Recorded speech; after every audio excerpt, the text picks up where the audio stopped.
Welcome back to the channel. My name is KC, and this is my Jeep. On this week's video, I'm going to address one of those common questions I get about my Jeep, and that's what are you running for turn signals and running lights? These are KC HiLites Cyclones, and I'm going to show you how to make a harness to allow these to work both as running lights, turn signals, and you won't have any codes on your dash when you're done. So let's get started. In the description, there is a link to each of the exact items that I used in this harness. You will need one resistor for each light to dim it for running lights, 2 diodes for each light to prevent backfeeding circuits, 1 load resistor to simulate a traditional bulb and not get a warning light on your dash, some red and black wiring, 18 gauge is what I used, some wiring of a different color so you don't get the circuits mixed up, wire strippers, heat shrink in various sizes, a third arm, electrical solder, soldering iron, heat gun, and the pigtail from your Cyclone light. This will allow you to easily disconnect the Cyclone when you remove your grill. While I mock up this harness, let's talk about the 3 main challenges when switching to an LED light and trying to have the Cyclone have 2 different functions. The first is to not have any warnings on our dash about a burnt out bulb, a problem when switching to a low resistance LED light. The second is to not backfeed either of the 2 source circuits from the running light or the turn signal. And the third is having a flashing indicator light that is brighter than the running light. So let's get this assembled and I'll show you exactly what I've done.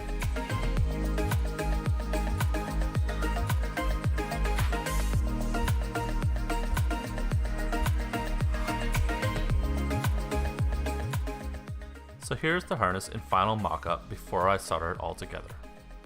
The first wire will be connected to the turn signal and provide full current to the Cyclone when it is powered. There's a diode in the circuit to prevent backfeeding when the running light circuit is active, since both of these circuits will be combined before connecting to the Cyclone. The signal circuit is also going to split and go to a load resistor. This is basically a short circuit, connecting the positive to the negative and adding more load to the circuit and simulating an incandescent bulb. This is also a heatsink and it gets quite warm and needs to be mounted to your Jeep to properly dissipate the heat. The second circuit is for the running lights. It is going to go through a resistor to lower the current, and so the illumination on the Cyclone will be dimmer when the running lights are on. After the resistor is a diode. This will prevent backfeeding the running light circuit when the turn signal is on. After the diode, the circuit is going to go to the positive wire of the Cyclone. Let's go ahead and get this all soldered up, and I'm going to use some heat shrink to protect all of the connections from the elements.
I installed my Cyclone turn signals over a year ago and they've been problem free. To connect them, you need to cut off the factory connector. Then you are going to need to verify each circuit's function. On my 2008 Jeep, the black wire is the ground, the purple stripe wire is the running light, and the brown stripe wire is the turn signal. Newer Jeeps may have different colors, so I suggest you spend a few minutes with a multimeter to verify. Some of you may choose to just wing it and twist them up and test to see if you got it right. You do have a 50-50 chance. However, I suggest a multimeter and check it properly. Once you have the circuits verified, solder up the connections, mount your load resistor to the body of your Jeep, and tidy up the wiring with some loom and zip ties.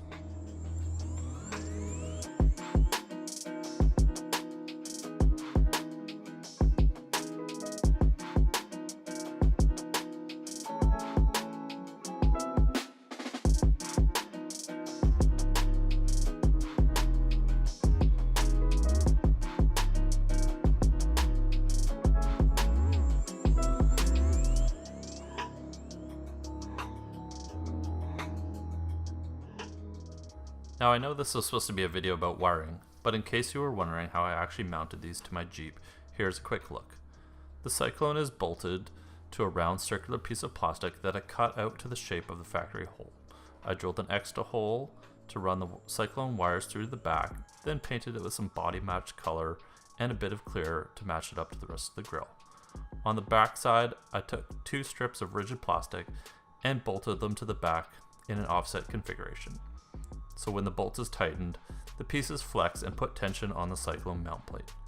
The mount plate is then sandwiched between a couple of ridges and the rear plastic tabs. I have never had this move or come loose since I installed them.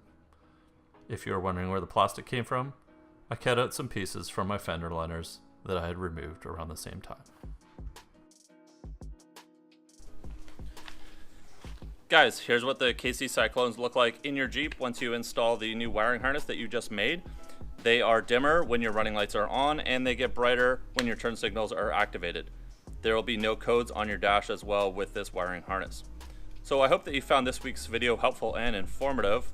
Don't forget to subscribe to the channel and turn on notifications. That way you can see when my uploads go live every Monday.